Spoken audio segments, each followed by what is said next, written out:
Hey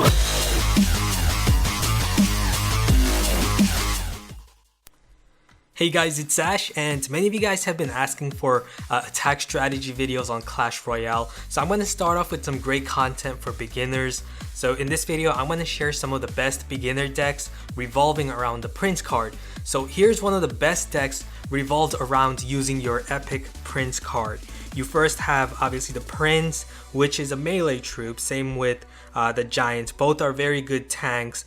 Giant has a lot of hit points, and the Prince has very decent hit points too, so I do consider him as a tank. Both are melee troops, so you got to combine them with ranged attackers, and that's what we're doing here. We have archers, spear goblins, low elixir troops that are ranged, and then you're also going to need splash. You're going to need a bomber, because the bomber is an excellent combo with the Prince, because you have the Prince who's weak to hordes of troops such as skeletons, goblins, barbarians, those types of troops, and the bomber helps a lot against countering those troops. And you also have the musketeer, that's a ranged attacker and does a lot of damage. You also need fireball and arrows that I believe are a must with the Prince, because again, the Prince is weak to those smaller hordes of troops, so you're gonna need fireball and arrows to destroy those skeletons, goblins, barbarians, and so on. So I'm going to show off some attack strategies revolved around this deck. Okay, so we have the archer, bomber, Prince, and arrows. To start off, he's going to send out his Prince, so we're going to use our Prince and then use a fireball onto all those hordes of troops there.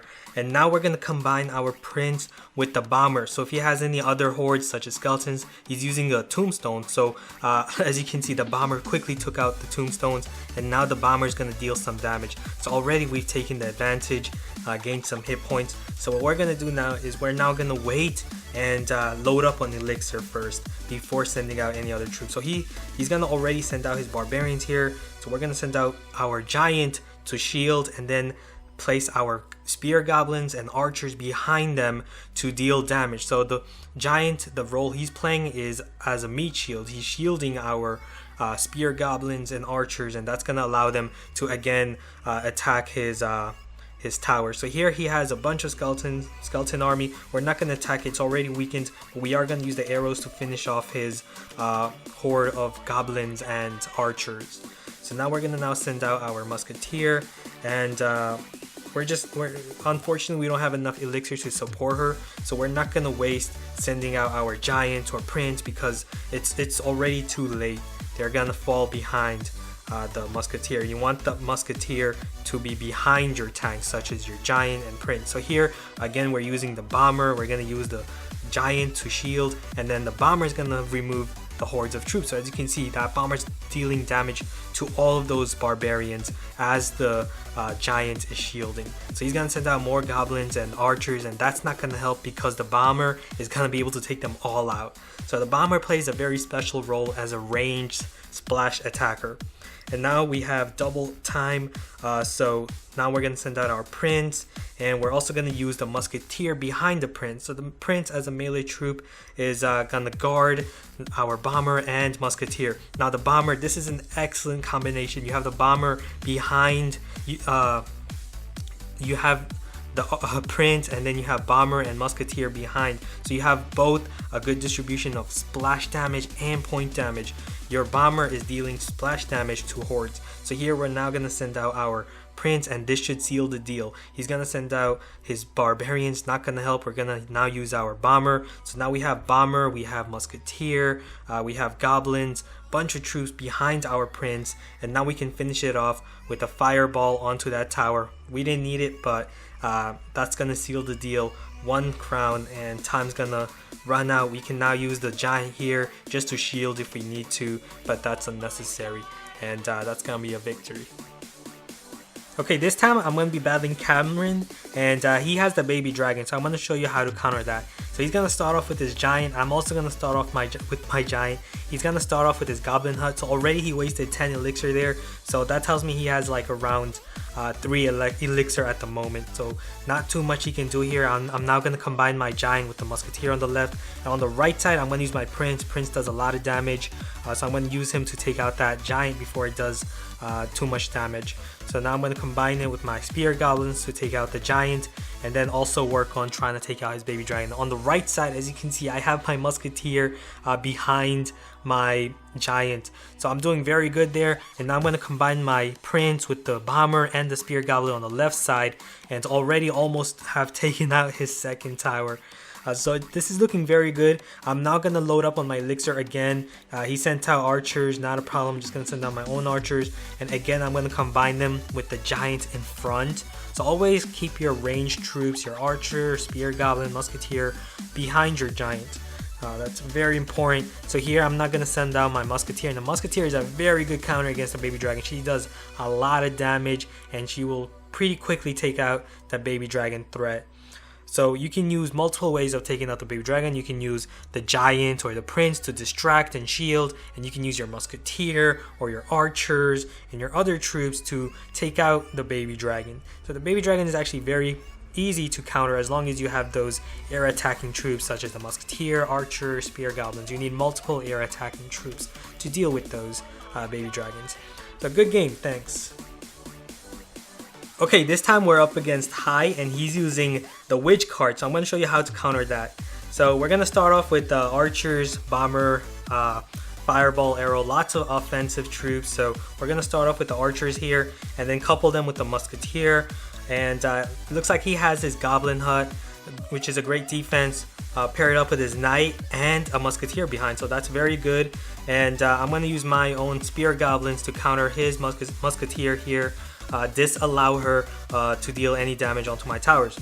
And now I'm going to send out my giant. He has now sent out his witch card, but the bomber is very good. You can use the giant as a shield against the witch. Witch is very weak. She does splash damage, but she's very weak. And here I'm going to use the fireball because he has a bunch of troops clumped together, so that fireball is going to take them all out pretty easily.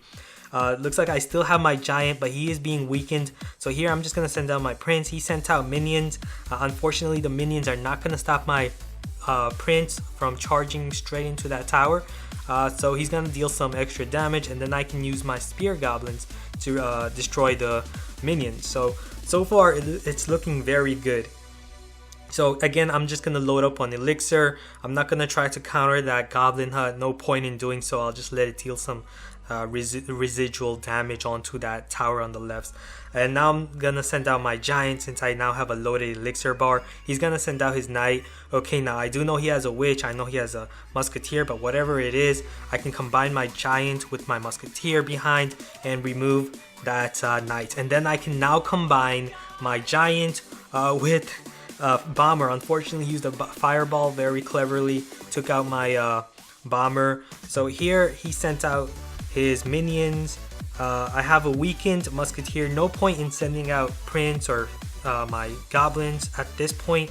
I'm just going to load up on elixir because those troops are already weakened, so they weren't going to protect me anyway. And here I'm going to use my fireball. Barbarians are very good at countering the prince, so using a fireball to weaken and destroy those barbarians is a very good way of countering that, allowing our prince again to deal damage.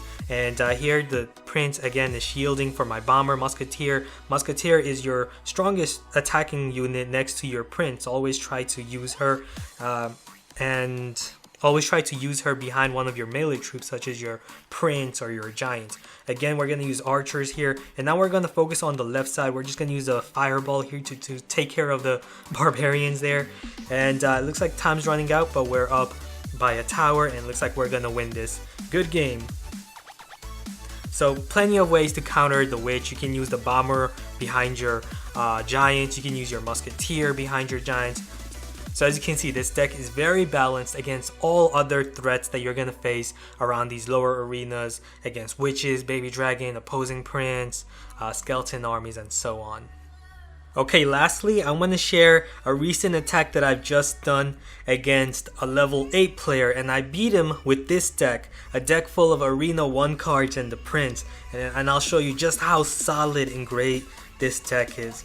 So I'm going to start off by loading up my elixir. Always start off with the loaded elixir. He's going to start off with the wizard, so I'm going to send out my giant to shield against that wizard threat, and then I'm going to combine my giant with a bomber behind because he is sending out low hit point troops. So I'm going to use that bomber's range, and then I'm going to combine it with the musketeer. I'm going to deploy the musketeer away from the other troops. Always try to separate your troops, never clump them.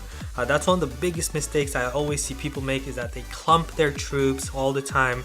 That's a huge mistake. Never clump your troops. Try to avoid clumping as much as possible, because that's just gonna make it very easy for area damage cards such as a fireball to deal a lot of damage onto multiple troops with just one spell card. So yeah, always try to avoid clumping. So here I'm going to send out my prince and combine them with my goblins. Unfortunately, he had a skeleton army, so I had to take it out with an arrow. But as you can see, I'm still in the lead. I've dealt some damage onto his tower, and he hasn't touched my tower yet. So here I'm going to again use my giant, load up on elixir, send out my bomber behind, which is going to take out his wizard. Bomber is also another very underrated card, just like the musketeer. So here, archers are also very underrated. Archers actually have very decent hit points. As you can see, they're taking multiple hits from those minions, and we're actually able to take out the whole minion horde with the giant shielding. So I'm still in the lead, and he still hasn't touched my towers. But here he's gonna send out a golem, and yeah, obviously you're not gonna face any golems early in the game. They are very tanky and slow. So what I'm gonna do is I'm just gonna focus on attacking on the other side, because the golem is very slow. No point in wasting my time trying to attack it at that point. So I try to take the advantage, attack on the other side, use my arrows to remove his skeleton army, and then I'm gonna combine my musketeer behind with some spear goblins. And still I was able to deal a lot of damage, but his golem had made it all the way towards my tower on the left, and it's gonna explode and deal a lot of damage. And he's also gonna combine it with the horde of goblins and skeletons. So I'm gonna send out my bomber behind the prince, try to weaken it. But again, he still has a lot of troops, horde of troops going after my tower. So I'm just going to play it cool. I'm not going to try to counter it. I'm just going to sacrifice that tower, load up on elixir, and then what I'll do is now focus on combining my troops, making that combo with prince, bomber, and musketeer an excellent combination that's very hard to stop. As you can see, he sent out a skeleton army, but my bomber quickly took it out. He has 172 hit points on that. I'm going to finish it off with that fireball. Fireball is very good at that. And here I'm going to send out my musketeer on his golem on the right. You're going to use the arrows to remove the low hit point troops. And the musketeer is a very powerful troop. She's very underrated. I'm going to send out my giant and have my musketeer behind. I took out his golem. And here, just going to use my combination of giants with my ranged troops, my archers, and musketeers. And as you can see, the archers lived off the arrow damage, and that's another underrated aspect of the archers, is that they can live off of arrows while spear goblins can't. So yeah, a successful attack win against someone higher level than me, stronger than me, level 8, and was able to win with this deck. So hope you guys enjoyed watching this and learned a lot. If you did, be sure to hit that like button and also subscribe if you haven't, because I'm going to have a lot more strategy content for this channel on Clash Royale. So thanks for watching, and I'll see you guys again later.